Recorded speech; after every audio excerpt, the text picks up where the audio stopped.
বিভিন্ন করে আমি সচিব হই এবং রাষ্ট্রদূত ছিলাম কয়েকটি দেশে।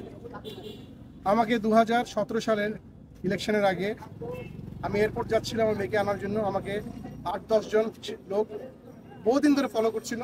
আমার গাড়ি ভেঙে আমাকে নিয়ে জোর করে 2টা পিস্তল থেকে আমাকে নিয়ে গেছে এবং আমাকে আয়না করে নিয়ে এসে এখানে রেখেছে।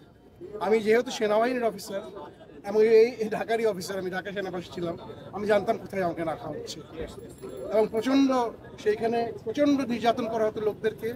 কয়েকজন গুটি কয়েক আমাদের পলিটিক্যাল অফিসার যারা সেনাবাহিনীর বাণিজ্য ডুবিয়ে দিয়েছে ডিজিএফআই থেকে তারা স্বার্থন্বেষী কত যে লোক মেরেছে তারা খোদায় জানে।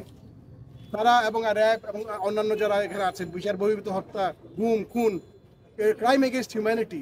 আমার দোষ কি ছিল? আমি কোনো রাজনীতি করিনি কখনো, আমি কোনো দলও করিনি, আমি সরকারি কর্মকর্তা ছিলাম একজন।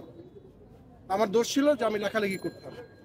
আমার কলমও কি তারা কন্ট্রোল করবে? আমি তো কোনো বিদ্রোহ করতে বলি নাই, কোনো দেশের এগেনস্টে করতে বলি নাই।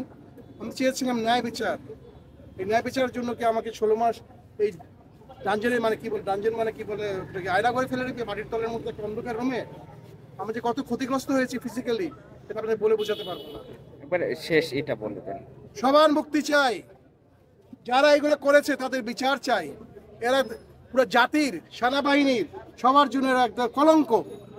এরা কি কোনোদিনই এদেরকে ছাড়া হবে না, এটাই আমার দাবি। এবং আজকে আমরা বসে আছি, তারা আমাদের মুক্তি দিবে, আমাদের সামনে আনবে, আমাদেরকে রাস্তার যে চোখ বন্ধে ফেলে দিবে, যেরকম আমাকে ফেলেছিল সেরকম হবে না। জনতার সামনে তারা মুক্তি দিবে সবাইকে।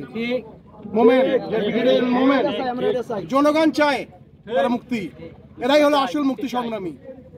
আসসালামু আলাইকুম। আমাকে গুম করে রাখা হয় এখানে, জায়গাটা খুবই কাছে। ওখানে এটা জয়েন্ট ইন্টিগ্রেশন সেল বলে, জয়েন্ট ইন্টিগ্রেশন সেল, ওইটাকে ডেভেলপ করে তারা আয়নাঘর বানানো হয়। প্রচুর লোক ওখানে আটকানো আছে, মানবতা জীবনযাপন করতে, কান্নাকাটি করতে, বিশ্রী এক অবস্থা। দীর্ঘদিন ধরে কান্না, রাতে ঘুমাইতে পারে না, টর্চার নির্যাতন চলতেছে, মুখ বন্ধ। এটা তো একটা স্বাধীন দেশে হইতে পারে না। আমরা কারো পরাধীন না, কাউকে উঠে নিয়ে রাখা যায় না এইভাবে।